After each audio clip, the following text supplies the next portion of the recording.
So it's very appropriate for Illinois Institute of Technology to be displaying the most popular technology in the world, especially since we have the affiliation with Marty Cooper.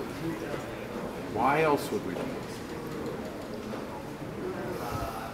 Motorola. What about Motorola? Motorola is the company that Marty Cooper worked for that produced the first cell phone. And in fact, it's a very prominent company and used to be a much bigger company. But if you take all of the constituent parts, which have gone different ways, the company's been split up and sold off in different ways, but if you take all the constituent parts, there are more IIT alums at those constituent companies than any other company. So it has really been the biggest recipient of IIT grads. So that's another very big one. Okay, so we've got 3.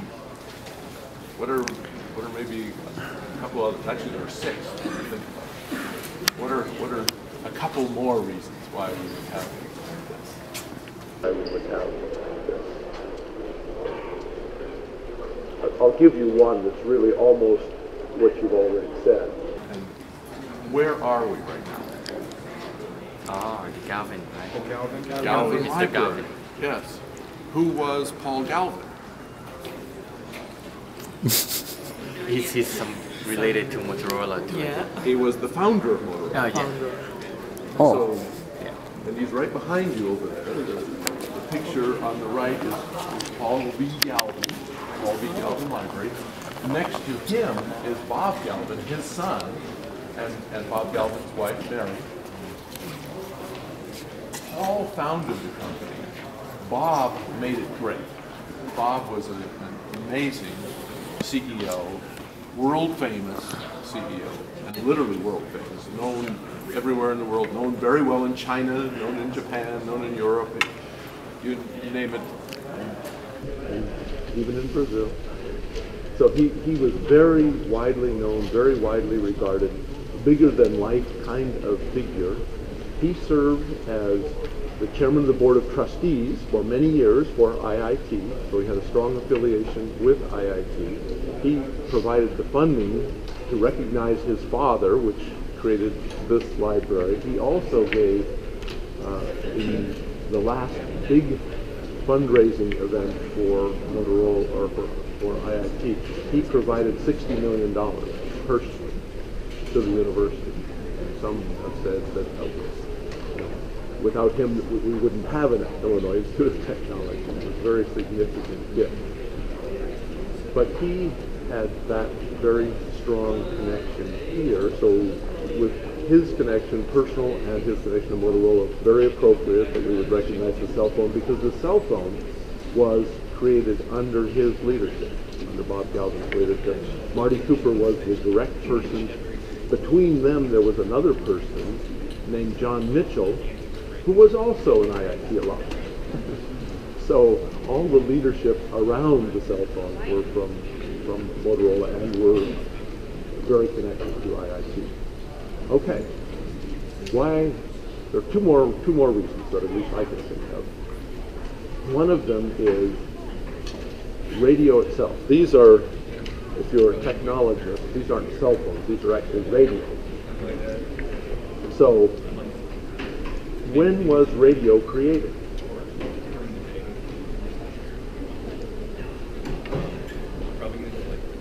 Any idea? It was before World War II. It was actually before World War I. You said Marconi. Okay, so that's one of the people that's credited with radio. And when did Marconi do his work? Late 19th century. Late 19th century. How late in the 19th century? 1897, something like that. It was roughly 1895 that he did his big demonstration, but was doing things before that.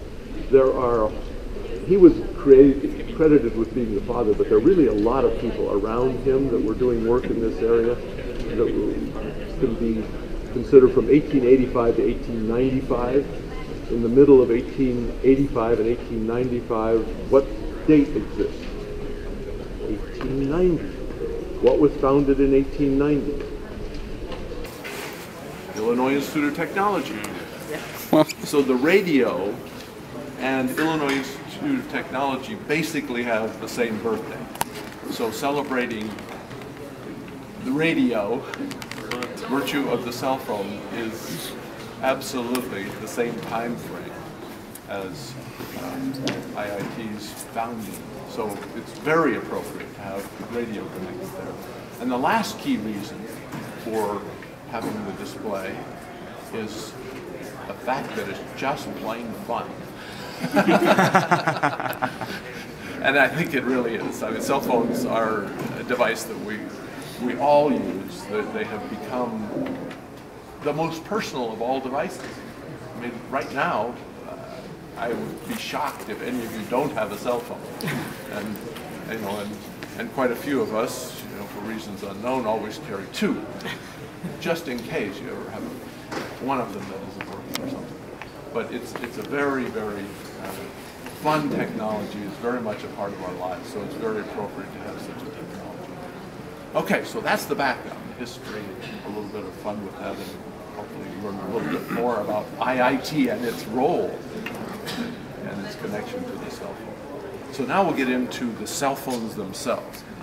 The notion of this is that this is a hands-on time, so for some of you, you've had your hands on some of these devices in the class that I taught in the fall, but for others of you, this will be your first intimate relationship with the history of cell phones. So to start that out, when was the first cell phone call? 83. We have a vote for 83. Ish. So one brave person. Anyone like to support 83 or offer an alternative date for the first cell phone call? Thank you for your bravery. Anybody else? Are you going to support your classmate? No, don't cheat now, come on. Actually, it's, well, no one else is going to be brave? That's just really... The actual first phone call was in 1973. But 1983 is a very important date, so I think I know why you selected 1983. 1973, Marty Cooper made the first cell phone call in New York City, and it's always interesting. Who do you think he called? Bell Labs. Yeah, right. He called his counterpart, the head of the wireless area of Bell Labs. And this is always really fun. I'm going to give you a lot of the personal side of this. He called this fellow, who was his leading competitor, and it was kind of an in-your-face call. Guess what I'm talking to you on? The interesting part is that this phone call is recognized widely. If you go to Wikipedia on cell phone, one of the things that it talks about is the call between these two guys. The person on the Bell Labs side was not happy about this, because Bell Labs actually created cellular technology, the concept of cells and this whole notion of the ability to divide up geographically the use of radio, which is a great concept, really important. And the only problem was, for them, in that day, what were telephones? What were they like? Well, there was a monopoly in the U.S. for AT&T. That is for sure true. But phones were devices that lived in your home or in your office that were connected to a wire. That was a phone. Bell Labs, with the cellular concept and radio, they had a giant leap, mental leap, and they decided that you could move phones from being in homes to being mobile, in cars. So their whole concept was that it would really be a car phone, not a personal phone that you carried on your person. Marty Cooper's big contribution was, forget the car. You can carry this around. You can build a device and you'll carry it around. And that, today, I mean, says, well, duh, but in that day, that was a remarkable concept. nobody ever thought about identifying a phone with a person. You identified a phone with a place. And AT&T thought they were doing a big thing, moving from a fixed place to a mobile place, a car. But the real ultimate end is, as we live with them today, is the mental breakthrough of these are personal devices associated with you as a human being, not associated with a place, associated with a person. I remember when that first was presented to me. The beauty of this is that I'm old enough that I can remember this entire history. But the first time that I encountered a cell phone, this was a totally revolutionary concept, because I too thought of phones as something in a fixed place, not something you carry. So that was, besides the technology itself, the mental change, the switch, which is obvious now but wasn't at all obvious then, is this whole notion of a personal device. It just was totally unique idea. So now we get to 1983, 1973. What happened in 1983? Since it wasn't the first phone call, what was it? Any ideas? A full decade after the first phone call, the first commercial service was launched. It took a full decade, which seems remarkable as we're so used to technology happening so quickly. But it took 10 years to come from the first real phone call using a beta model to having the first commercial models out there. And the first commercial service, at least in the US, was provided where? Chicago. Exactly right. So another reason for being here and talking about this, it was a company called Ameritech, which was one of the baby bells, one of the spin-outs of AT&T when AT&T was dispersed into different units. It's now part of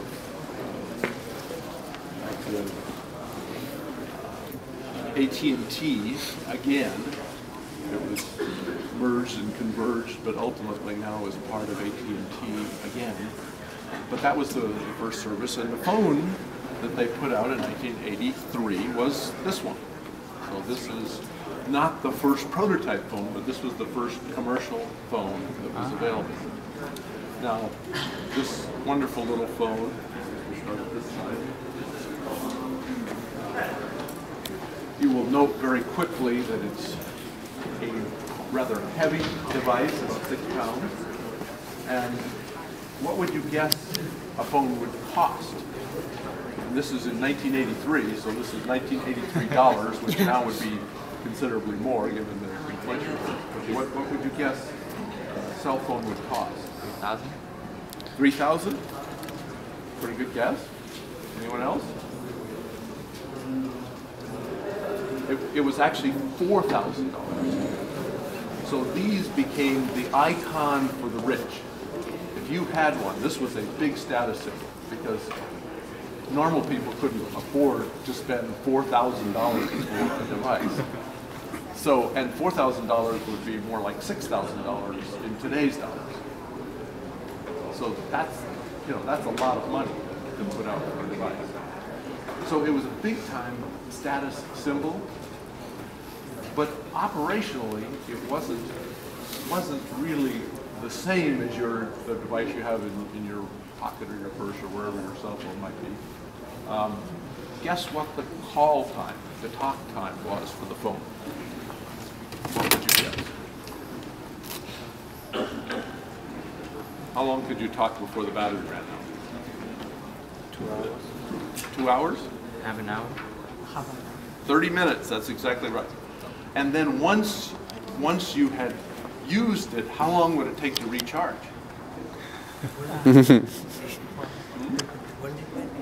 The whole night. Yeah. So many of the cell phones, this is a slightly later model, came equipped with this. So you plug it in the car. So the AT&T guys weren't as far off as it might seem, because if you were going to talk for any length of time, you really wanted it to be plugged in and able to use that. So this is basically the same unit. It's lighter because it doesn't have the battery in it. It just has a converter. But that was still widely used in that time frame. But this one looks very much like the one Marty Cooper. It was very similar. Yeah, it's very similar.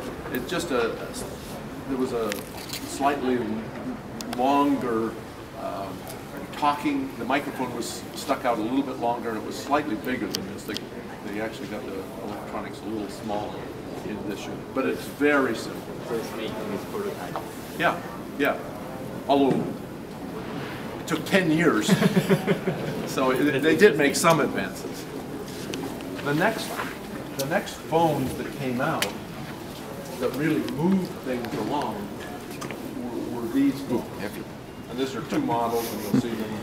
This one is slightly older than this one. This one's smaller and lighter, but they were roughly the same.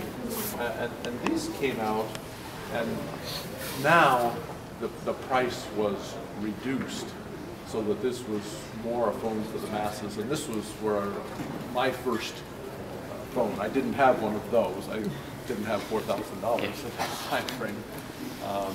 But I did have one of these purchased by the company for me, and these were now down to the different prices, but more like $1,000. Still expensive, but not as expensive as later.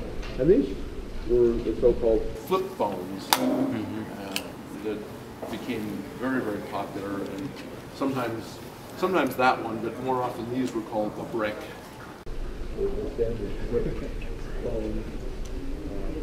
But you'll see the advances with time as those came out. Now these are all. Yeah, you can just set them here. We'll get them put back sooner or later where they belong. One of the things that you can observe with these phones is the screen size. How big is the screen size? Yeah. And what's the screen used for in these phones? Yeah. The number. It just shows you as you're punching in the number, and then you hit send. Yeah. It just allows you to see the number. So we're going to talk about that as we go through the phones. But these phones, the first generation phones, were all phones. They were purely phones. That's all they did. No more, no less. But all of the devices I've shown you are just phones. As this moved along, there was another device. Actually, I'll just show you the one, and I'll come back to some of the others. But this was the huge breakthrough, and it was the next phone after that one. But it's almost amazing what electronics allows you to do. And as you hold this one, you'll really see the difference. So this was the StarTAC. Each of these were the most popular phone, period, in the world. There were no other phones that enjoyed even a small fraction of popularity. And this one was launched, I think it's 1993, so 10 years after that huge phone. So you can really see the march of technology as it occurred. And this phone began to have something unusual. It had two-line display. There was one, still a first-generation phone, still the same, still a phone, but began to give a little bit more space. And these were still iconic phones. Guess what the price was for these phones when they first came out? Any guess?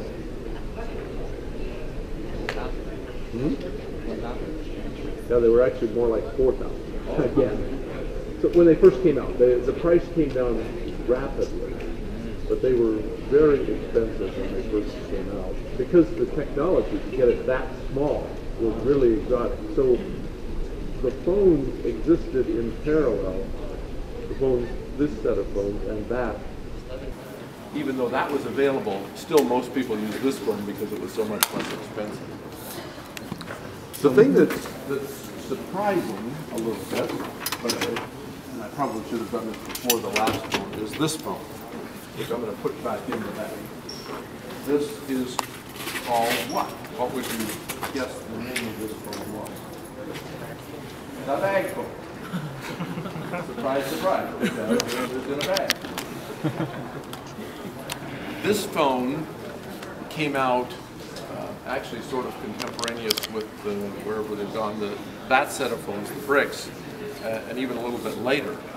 Now, why would that be the case? Why would this phone come out after that? You would think it's a big bag, you know, you would think it would come out more like contemporaneous with the very first phone. But why did it come out, and why was it later, and what's this all about? Longer battery. Battery again. This was used in the car. There were, I don't have one, but they had car phones. So car phones were there in this time frame too.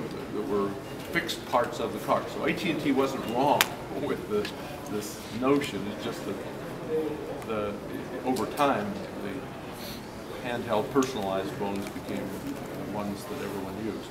But this was used in the car, also something that you could carry over your shoulder, had much longer talk time that you could use it for, and therefore was popular. And it was also lower cost, again, than things like the StarTAC.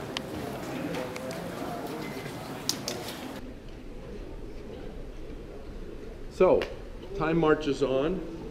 There were, interestingly,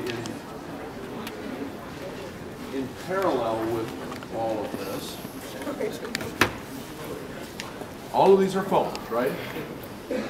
There's something else that was going on in parallel with it. In parallel with this, there were pagers. Pagers allowed for effectively text messages, but also alerts. And pagers were very inexpensive, where cell phones were quite expensive. Pagers were not so expensive. So this was sort of a common pager in the time frame. Pagers became smaller and smaller, so this is a tiny little pager. No, that's okay. So that became a very popular device. And the whole notion of a pager was a short message, call me, basically, or just send a number, and then you would go to a fixed phone and call. They were very popular for a long, long time with physicians and with lawyers, and lots of people. I carried a pager for many years. Over time, the pagers evolved, and the pagers added, since they did give you the ability to send text, became text messaging systems with full keyboards and the capability of, with a big screen, to actually send significant messages. So this was don't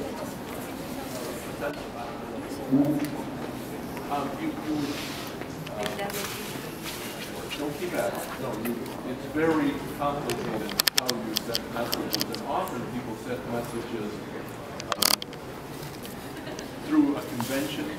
They would send, when you use this, you send phone, you use a phone, and you call the pager, and it will give you the message from the phone. The change was when you came with these, which now were two-way. Those were one-way devices. They were receive only, so they didn't give you the ability. These evolved to be two-way devices. They were called, therefore, two-way pagers. But this was really the start of text messaging. And it evolved. This was a more expensive unit, and then it became these very colorful, very popular little units, which were very inexpensive. Oprah, the famous television person, one of her shows, she's always giving away things. One of her shows, she gave away these to everyone in the audience. So it was a very, very popular device. But Do these phones use the same SIM as we use now? no, SIMs? No, there was no. What is the Was there a connection with the tower? There was an identification of the phone that was hardwired in, that was connected. And importantly, the phones, going back to the phones and staying away from the pagers for a moment, the first generation of phones were circuit switched. That is to say, when you established a connection, you owned the full channel. There was no sharing of the channel. It was An analog connection, and you owned the full radio connection from your phone to the tower. It went into wired network to ultimately either to a phone or to the tower that was going to send to another cell phone if you were conversing with someone on the cell phone. But you own that full channel. And that's a great introduction to where we're going to go next, because this is the first generation phones. We started with pagers that evolved to give text capabilities, and that introduced the second generation of cell phones, and I have lots of them because they have all sorts of interesting features. They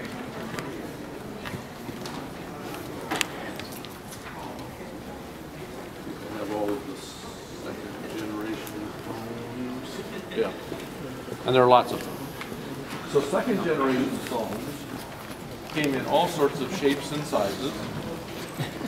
The early ones were working very hard on the same theme as the StarTAC that I sent around, with the whole concept being smaller is better.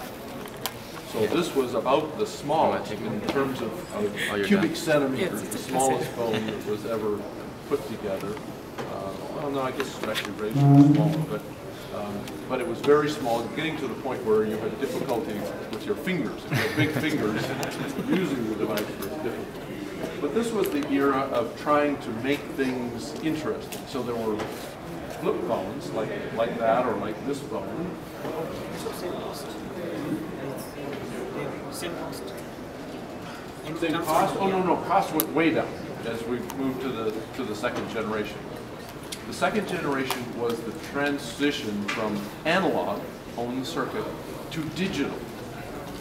Voice has a relatively low utilization of bits in order to convey the voice. As I'm speaking to you now, there are lots of dead times in the voice conveyance, and therefore you can compress voice down to a very low data rate, much lower than the data rate on the channel. So what digital did was to allow you to have 8 voices on a single channel by digitizing the voice, compressing it, and sending it as packets of information rather than the pure voice. So this generation was a real turning point, and a real turning point for Motorola.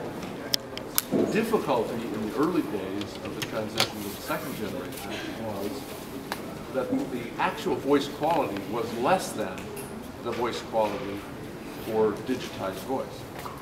So knowing that, Motorola stuck with the StarTAC and other first generation phones, where there were other companies, most notably Motorola and Ericsson, who jumped on the idea of digital. Even though Motorola had done the work, the technical work to do digital, for business reasons, they thought that they could A, hang on to it longer, B, give a better experience to their customers with the analog. Whereas for the carriers that were buying phones in many cases, they could now put 8 customers, paying customers, on one channel. And the infrastructure, now digital, was cheaper.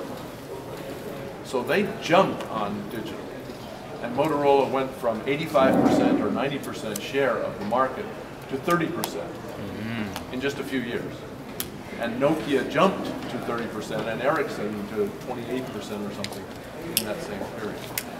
But there were huge variety of different phones that came out. There were fun phones, kinds of phones that were made for special purposes, more flip phones, candy bar phones, as these were called. And you'll notice one other feature of these phones compared to the first generation. And what is that? Well, you jump to the reason why, but you hit it well. The second generation now have larger screens because, in fact, they took the text messaging, the paging we started to do, and embedded it into cell phones.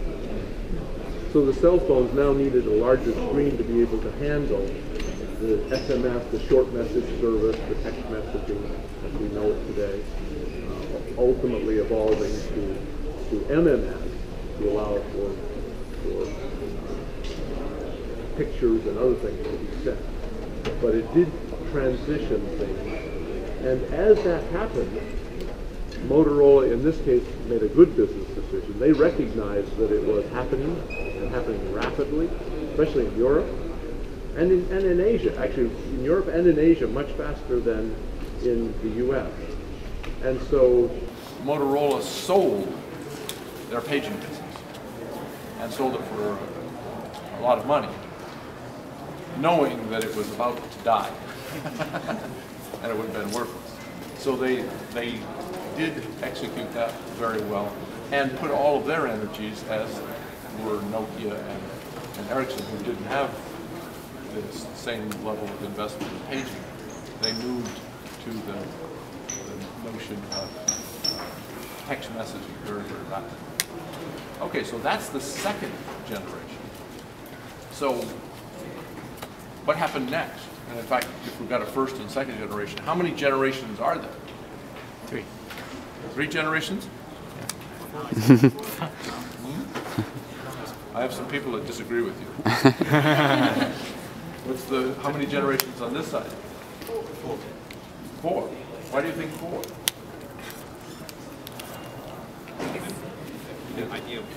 In some cases, you read signs along the freeway, or you listen to the advertisements. 4G LTE. That's 4th generation. So 4G, we're now at the 4th generation.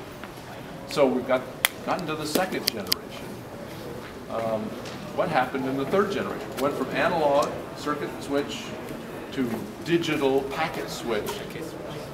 So what happened in the 3rd generation? What was the change? Some of the students that were in my class in the fall, you should definitely know this. Does Motorola have any connections with AT&T? Because this phone has both brands on it. Yes, yes. The carriers very often branded the phone. The carriers in the U.S. especially control the customers. So Motorola nor any of the others sell directly to the customers. Yeah. Their customer is AT&T, Verizon, T-Mobile, Sprint. So those companies will co-brand the phone. That's very normal. In some cases, even have the phone built specially for them, or strike an agreement where they are the only ones that are able to sell the phone. And we'll talk about that momentarily. So, what happened to the 3rd generation? Back to that.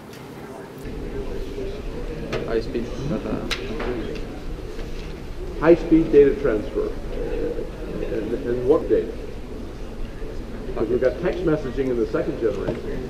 What kind of data in the 3rd generation? Multimedia, but Internet? The internet, the magic word. In fact, in the 2nd generation, there was the start of transfer. So the 2nd generation, and it sort of delineated the phones. There was the 2nd generation when it started, which was purely a phone that switched to digital. Then there was 2.5G, which started to do data transfer at very low rate. There was 2 3/4G. GPRS was the 2.5G. 2 3/4G is EDGE, and 2 3/4G started to get a little faster, but still painfully slow by our normal standards today. The 3rd generation was a huge step, and in fact separated the radio into really 2 radios, one for voice and one for the internet. So it really embraced the internet in a significant way and was recognized as the first real jump to data phones. And so, with the data phone,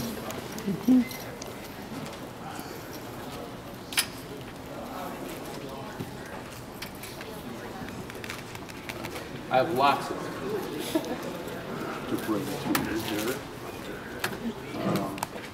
I'll do this in a couple trips. First things first, I guess. I showed you the pager. Does this look like that device? What Motorola did, as they got to the 2.5G, 2 3/4 G, they effectively took the two-way pager and the clamshell kind of approach and built it as a phone. So these are phones. They're not very convenient phones to hold up your head, but they are phones, but now phones that really emphasize the two-way pager characteristics. As we move to the third generation, the first third generation phone was really this one. This was the first, I mean not the first series, not the first, very first. But this was actually done in Japan. So Japan jumped ahead with 3G deployment and produced this phone uniquely for NTT Docomo. Motorola produced this phone as the first 3G phone, and I'll get back to another piece of this, but on top of this, it actually has a camera. So that's the characteristic. As we moved into this, the iconic phone, Motorola reestablishing itself in 2004 now, with this phone. And this phone is Motorola Razr. And this became, once again, Motorola getting back on top of its game and recapturing the top phone in the world. Absolutely everybody in the world wanted this phone. There are some special phones that we need to bring out, and I'll bring out more and more of these.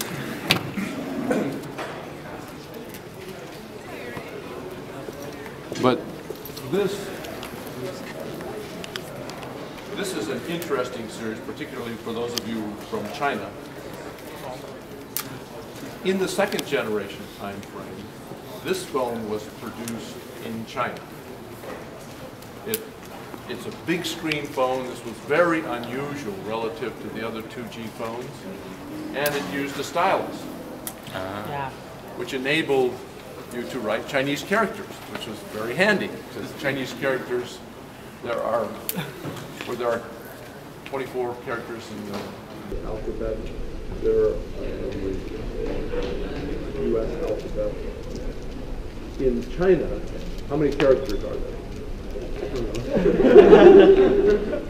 There are sort of 5,000 common characters, and if you extend it to a reasonable list, you need 8,000 or 9,000 characters. And overall, there's something like 50,000 characters in the Chinese alphabet. So having a keyboard that has 5,000 keys this is not very convenient, or 9,000 or 50,000 in particular. So much easier to draw the characters than to go through that process. And so these phones had that capability.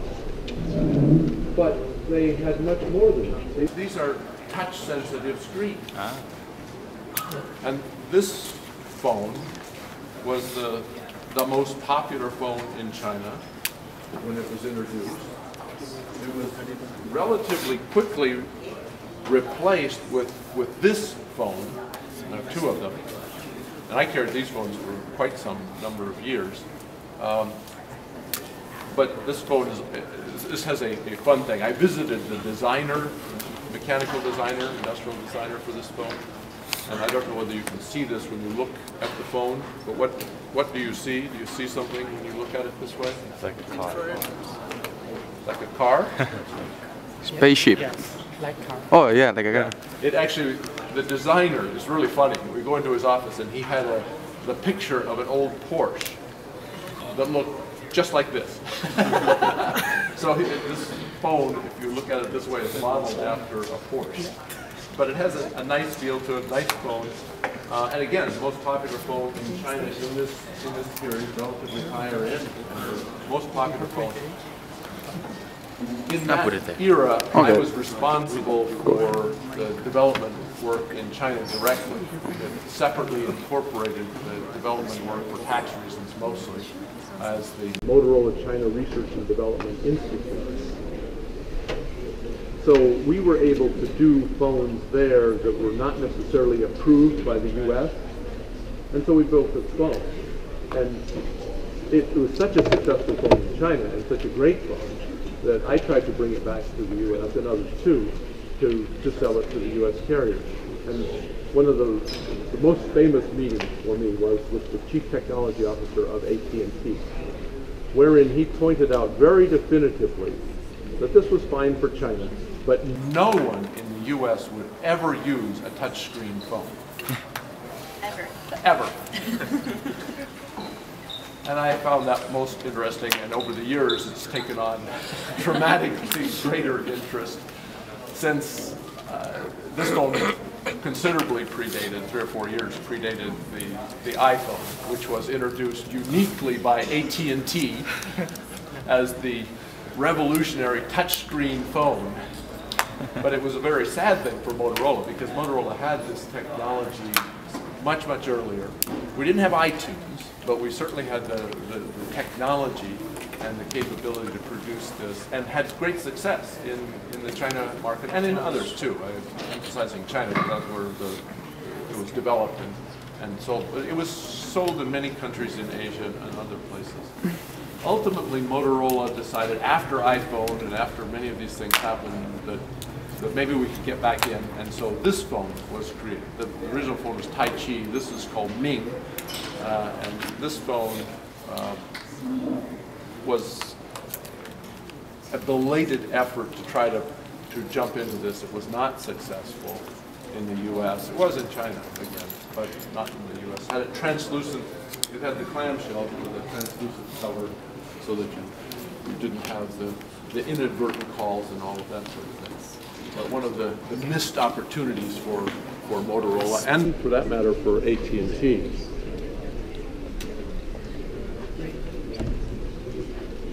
I guess I'll do these.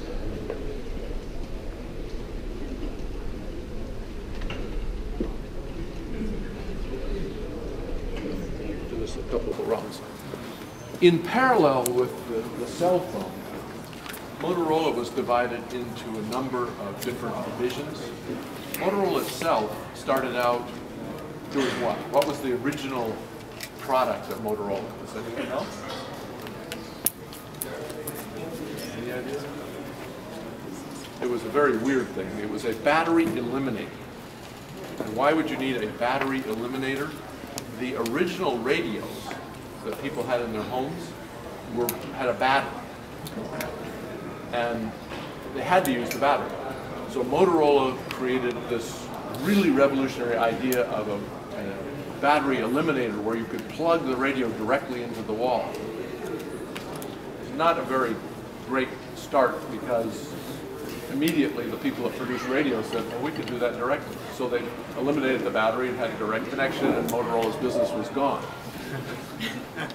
Fortunately, Motorola had another idea too, and in fact it's where the name Motorola came from. It started out as Galvin Manufacturing Company, but they decided that there was an opportunity to have radios in cars.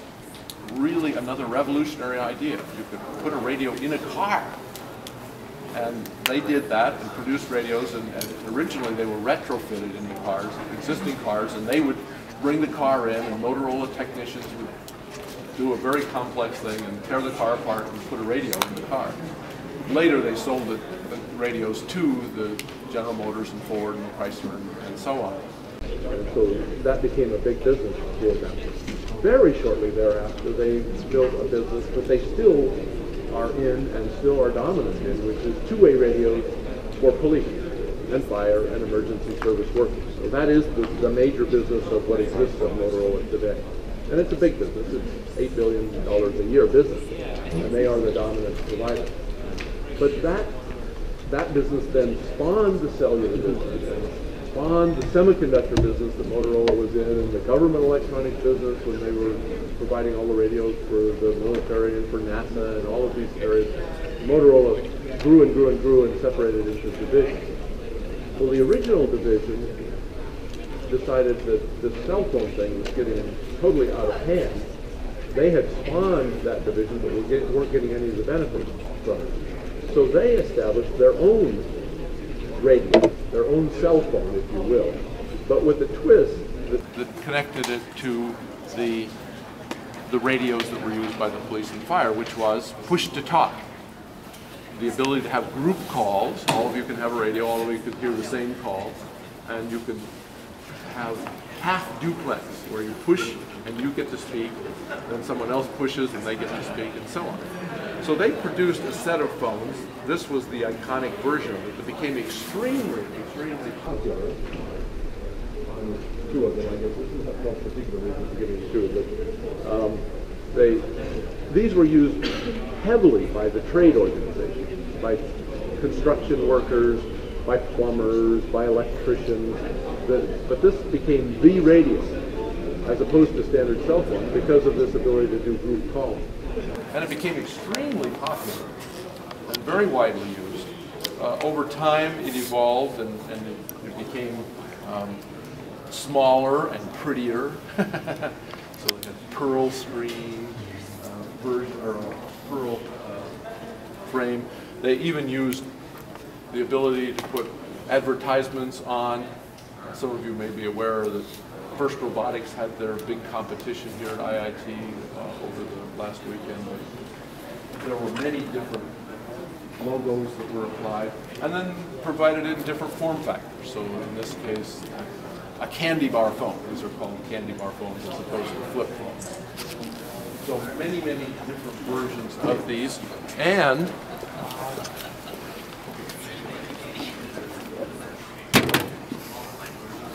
being a very creative group, they also added things like keyboards to these. Not much of a screen to go with it. Wow. But the keyboard folds up, so you can have the keyboard in your pocket. But you have a full keyboard now that you can use with the device. So, and I'll maybe leave it separate because it tends to fall out. But another use of these phones, and exhibiting some of the creativity that went into that kind of phone. There were other creative things along the way, and I have some very special and very unique phones to share with you that really set directions for the future, and at the time were either extraordinarily innovative or phones that people said, you're crazy, why would anyone want to do that? And the first example of that, a couple of examples. This phone, remember the StarTAC that I showed you earlier? This is a version of the StarTAC, but it had the SIM card removable so that you could use it as a credit card. Oh my God. So, you know, people are doing commerce with their phones now. Well, this was also done in the early 90s. So a lot of things that we look at as being very new are very old ideas. This is a very, very special phone, speaking of phones. This was, again, the StarTAC, the iconic phone of its time. And this was a mock-up of a camera. And so you, with high-speed Velcro, you put the two together. And this was the first mock-up of a camera phone. The fun part of this was that when people were shown this device, they say, why would you ever want to do that? Kodak makes cameras, Motorola makes phones, just leave well enough alone. There's no reason to connect a phone to a camera. What a crazy idea. Well, it wasn't quite so crazy an idea. It seemed to work out okay. But a lot of things had to happen to allow that to take place. And this even had the see me or see what I see capability, even for a phone developed in 1998. But this is the first one, and it's sort of interesting that I ended up with it, but it is the only one of that. Other things that still haven't yet really come to be, and probably I should have done a different one before this, but this is a video phone. Oh. A video phone. This was a concept phone, and one of the buttons is missing, unfortunately. But this was also a voice-activated phone, so it has no keyboard. Oh. And it was video, not pictures. It was also see me, see what I see capability. But this was also done. When would you guess such a phone would be done? Yeah, 1998. It was shown at the Geneva Telecom event in 1999, developed in 1998. People like Benjamin Netanyahu, when he was not prime minister, came and visited me, actually, when we were showing off this phone. Another interesting concept phone in this time frame was this one. I'm just going to throw that phone. You're illustrating one of the great features of Motorola. Motorola, one of the distinctives of Motorola is that Motorola built rugged phones. So it's very nice of you guys to demonstrate. But one of the other unique phones that was developed in that time frame was this one. And this, again, this was done in the late 90s. And this is a fully functional watch phone. Had a second generation capability. And it actually told you the time as well. But gave you that capability. And I used this for quite some time. Carried this around. Again, like the last one, this was a voice-activated phone. So you had to load in numbers and then, call Professor Hood or whatever it might be. But the fun with that is, what is the latest craze in the cellular world? Yeah, smartwatch. So now in 2015, 16 or 18 years later, that is now becoming popular again. So it is very interesting. The other thing that was going on in parallel with all of this, and this ended up not going so well, but this was the concept of using a satellite phone. Oh, satellite.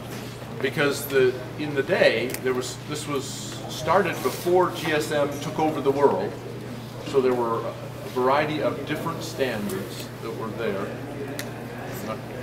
The antenna's having a little bit of a problem here. We'll figure that out.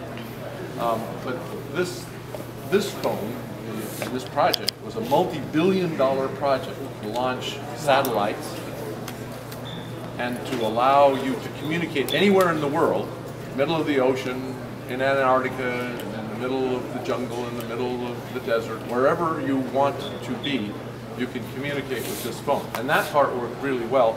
The notion was that this would be used broadly everywhere because there was no unified standard. During the 6 years of development for this product and the launching of 70-some satellites and all the rest, GSM did in fact take over the world. So a lot of the business opportunity that was envisioned for this device was not realized. So it was a big financial blunder. It was one of the great technological successes of our time. They launched more satellites in a shorter period of time than any government launched. and in fact used satellite launches in Russia, in China, and in the US in order to just have enough rockets to put up all the satellites they needed. But this device was heavily used, and this one too, there was a pager version of this. So this is a pager, and I carried both of these as well for some period of time. Had a place that I remember most, I don't know why, but I used this in Charles de Gaulle Airport in Paris. We were waiting for an airplane. We were out on the runway, and so I used this phone. It was quite amazing how suddenly the crowd of people that had been very close to me suddenly just slowly disappeared. They didn't want to be anywhere near me with this device. But the device is widely used today. It is an existing company, Iridium company. This device was used actually by Osama bin Laden for some period of time to handle his activities when he was in the hills in Afghanistan. The difficulty, of course, is that this is a signal that's sent to a satellite. It makes a wonderful trajectory when you launch a missile to just track the signal, and so his phone is no longer with us, nor the person that was carrying the phone on his behalf at that time, but that is the phone number 4. This is a prototype of the next generation of that one, again, first of. And this is a modern satellite phone from another provider. Motorola's out of that business. This is for a company called Globalstar. Ta-chan. The technology firm. Pretty cool. So that's a whole nother part of the story, this whole satellite arena.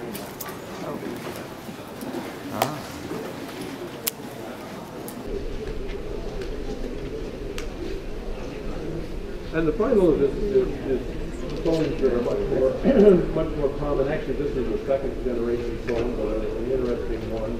Some of you may have had where it's a phone on the outside and has the text capability on the inside. But obviously this brings us to some of the more standard third generation phones, the next generation of the Razr that was out there. There was another thrust represented by the folks at BlackBerry that moved to really focusing on email side. And this is Motorola's attempt to address that marketplace. Interestingly, BlackBerry got their start by copying a version of the pager that I showed you. Literally copying one that Motorola chose not to launch. They launched it and then became quite a successful company for a period, although now their success has been very much diminished. But these are sort of the final set of devices, which leads us to what you all carry, which is the fourth generation, where they've been largely standardized with all of this diversity and all of the different kinds of phones and different attempts at different modalities of operation. Now it's really pretty standardized, whether it is Samsung or whether it is Motorola. They're all a big piece of glass, all touch sensitive, all with the fourth generation of technology evolving to even more high performance versions, the 4G advanced, the LTE advanced rather, with the next generation of 4G. And that brings us largely to the end of the discussion of all of the phones. That means that it's time to listen to the questions that you have. So I'm sure you found this drinking out of a fire hose. There's a lot of information presented at rapid fire, but what questions do you have?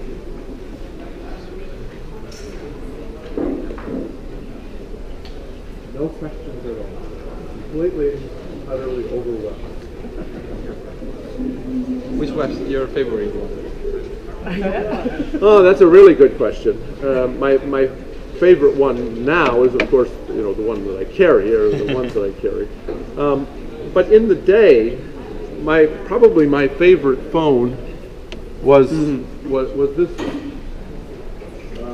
because it was so advanced relative to what everyone else had, and because I was very intimately involved with it, even though we were not able to achieve the success in getting others to adopt the phone in the way that I hoped. I think I carried this phone for probably 6 years or something like that. So it was an excellent phone, and way before its time. But good question. Any other questions? Phones, are they, is satellite still working here? Absolutely. So I can still have one phone. Yes.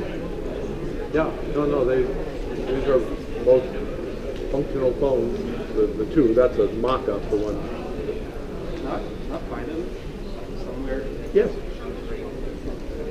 Yeah. No, you can buy them on the internet. It's a service. So they're quite popular. In fact, they've even evolved the pager version of this phone has evolved to a different purpose. Pagers aren't used anymore, but the satellite capability is used to keep track of where you are. If you are in a high danger kind of activity, like a firefighter for a forest fire in the United States, or an explorer exploring a mountain or something like that, these can be used to send to the satellite your location on a continuous basis. And in fact, there are roughly 2 people per day whose lives are saved by virtue of using that kind of device. And that's probably more, but it's by one company, the Globalstar company. So these satellite phones are still very widely used for explorers and for people that are in remote areas, often on the ocean, because there are no cell towers on the ocean.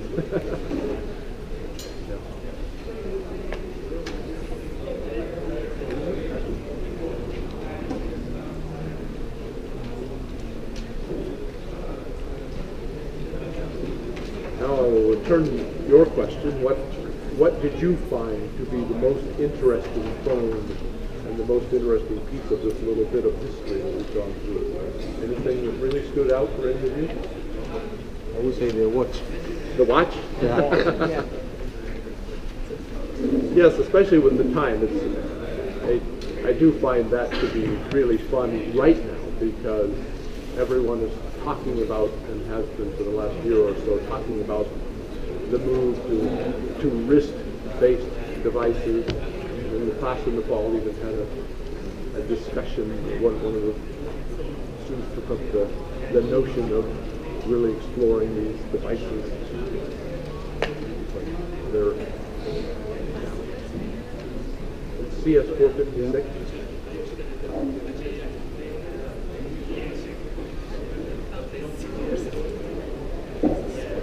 That covers things. If you want to take another look at any of the devices, please feel free.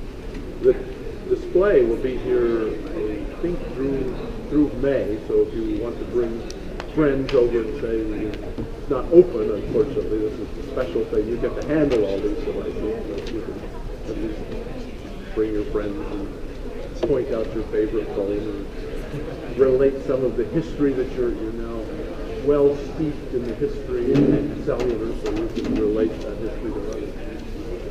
Very good. Over then to Hood. Thank you very much. Thank you. Good.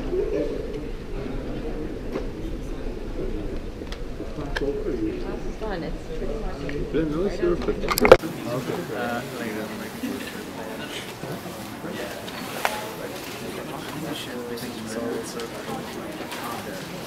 Yeah, I saw that. Yeah. That was our session.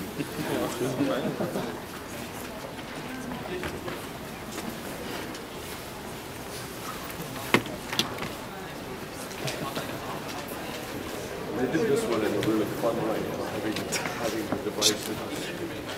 It's like plan.